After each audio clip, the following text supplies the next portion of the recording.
Assalamualaikum warahmatullahi wabarakatuh. Om Swastiastu, Namo Buddhaya, salam kebajikan bagi kita semua. Perkenalkan, nama saya Sabrina Sheryl Asyedina dengan NIM 11.000.121.30.378. Video presentasi ini saya buat untuk memenuhi tugas argumentasi hukum kelas L yang diampu oleh Bu Emi dan Pak Ditya. Saya mengambil kasus pembunuhan 4 anak di Jagakarsa, Jakarta Selatan sebagai bahan legal opinion saya. Namun, sebelum masuk ke analisis hukumnya, penting bagi kita untuk mengetahui kronologi atau posisi kasusnya terlebih dahulu. Pada 6 Desember 2023, tragedi memilukan terjadi di sebuah rumah kontrakan di Jagakarsa, Jakarta Selatan. 4 anak kecil yang masing-masing berusia 6, 4, 3, dan 1 tahun ditemukan tewas. Mereka diduga menjadi korban pembunuhan oleh ayah kandung mereka, Panca, yang juga ditemukan dalam kondisi kritis akibat luka serius yang diduga berasal dari upaya bunuh diri. Peristiwa tragis ini terjadi setelah sebelumnya Panca dilaporkan atas dugaan KDRT terhadap istrinya, D. Laporan KDRT tersebut mencatat bahwa D mengalami luka serius akibat kekerasan yang dilakukan oleh suaminya, sehingga ia harus mendapatkan perawatan di rumah sakit. Sayangnya, pihak berwenang tidak segera menangani kasus KDRT ini karena alasan bahwa keempat anak korban tidak dapat ditinggalkan sendirian di rumah. Keputusan ini menjadi dilema, mengingat kondisi ibu mereka yang tidak memungkinkan untuk merawat anak-anak tersebut karena sedang dalam masa pemulihan. Namun, penundaan ini berujung pada tragedi besar yang seharusnya dapat dicegah. Kasus pembunuhan 4 anak di Jagakarsa pada 3 Desember 2023 oleh ayah mereka, Panca, menimbulkan berbagai isu hukum yang kompleks. Pertama, terdapat isu hukum terkait pembunuhan berencana. Berdasarkan pasal 340 KUHP, pembunuhan dengan perencanaan sebelumnya adalah tindak pidana berat yang dapat dijerat hukuman maksimal pidana mati atau penjara seumur hidup. Jika terbukti bahwa Panca telah merencanakan tindakan tersebut, ia dapat dikenai pasal ini. Namun, kondisi mental pelaku yang berupaya bunuh diri juga menjadi faktor penting dalam penilaian hukumnya. Kedua, isu hukum KDRT turut mencuat. Sebelumnya, Panca dilaporkan atas dugaan KDRT terhadap istrinya D sesuai Undang-Undang Nomor 23 Tahun 2004 tentang penghapusan KDRT.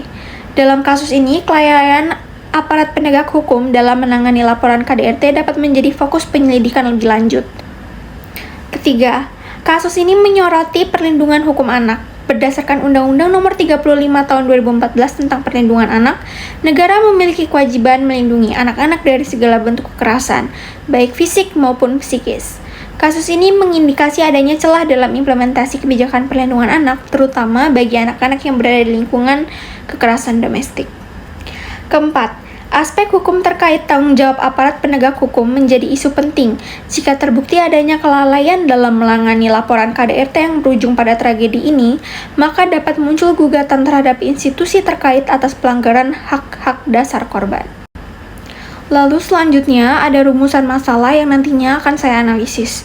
Yang pertama mengenai apakah polisi sudah bertindak tepat dengan menunda penanganan kasus KDRT meskipun telah ada laporan sebelumnya. Yang kedua, sejauh mana polisi bertanggung jawab dalam mencegah terjadinya tindak pidana lebih lanjut, khususnya yang melibatkan kekerasan dalam rumah tangga yang berujung pada pembunuhan anak.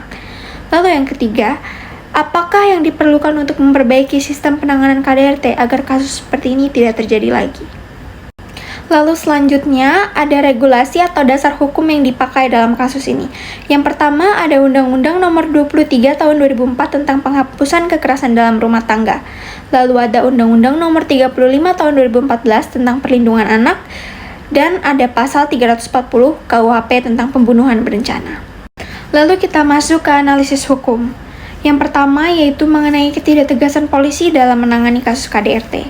Dalam kasus ini, polisi tidak segera mengambil tindakan terhadap laporan KDRT yang diajukan oleh ibu korban dengan alasan anak-anak tidak dapat ditinggalkan sendirian.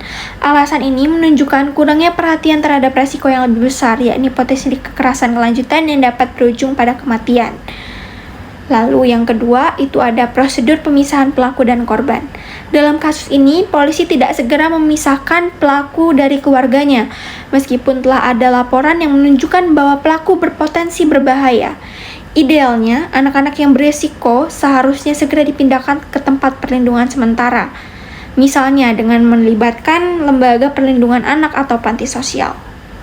Langkah ini sangat penting untuk memastikan bahwa pelaku tidak akan melakukan tindakan yang lebih ekstrim lagi selanjutnya. Lalu ada penyalahgunaan kewenangan oleh polisi. Penyalahgunaan kewenangan oleh aparat yang mengabaikan laporan korban KDRT dapat dianggap sebagai pelanggaran hukum. Berdasarkan Undang-Undang Nomor 2 Tahun 2002 tentang Kepolisian Negara Republik Indonesia, polisi wajib melayani dan melindungi masyarakat. Kelalaian dalam menjalankan tugas ini tidak hanya berpotensi membahayakan korban, tetapi juga dapat mencoreng citra institusi kepolisian. Selain itu, sikap seperti ini dapat memicu hilangnya kepercayaan masyarakat terhadap aparat penegak hukum. Lalu analisis yang terakhir itu mengenai pentingnya reformasi sistem penanganan KDRT. Kasus ini menunjukkan perlunya reformasi menyeluruh dalam sistem penanganan KDRT oleh aparat kepolisian. Prosedur yang jelas dan tegas harus diterapkan untuk memastikan bahwa laporan KDRT ditangani dengan serius, tanpa penundaan yang dapat memperburuk kondisi korban. Selain itu, pelatihan bagi aparat kepolisian tentang cara menangani kasus KDRT secara sensitif dan profesional sangat diperlukan. Langkah-langkah ini harus diiringi oleh pengawasan yang ketat terhadap kinerja polisi dalam menangani kasus-kasus serupa.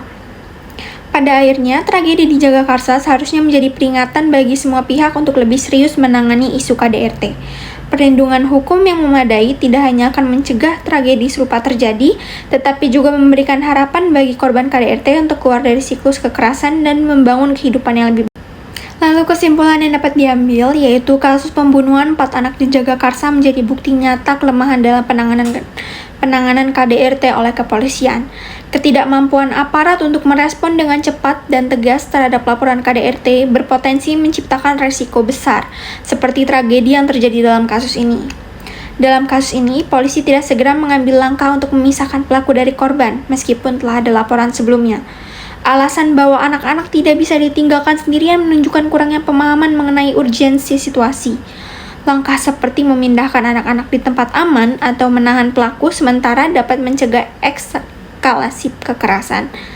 Hal ini sesuai dengan amanat Undang-Undang Nomor 23 Tahun 2004 tentang penghapusan KDRT yang mewajibkan aparat untuk memberikan perlindungan langsung terhadap korban. Baik, sampai situ saja video presentasi saya. Terima kasih. Wassalamualaikum warahmatullahi wabarakatuh.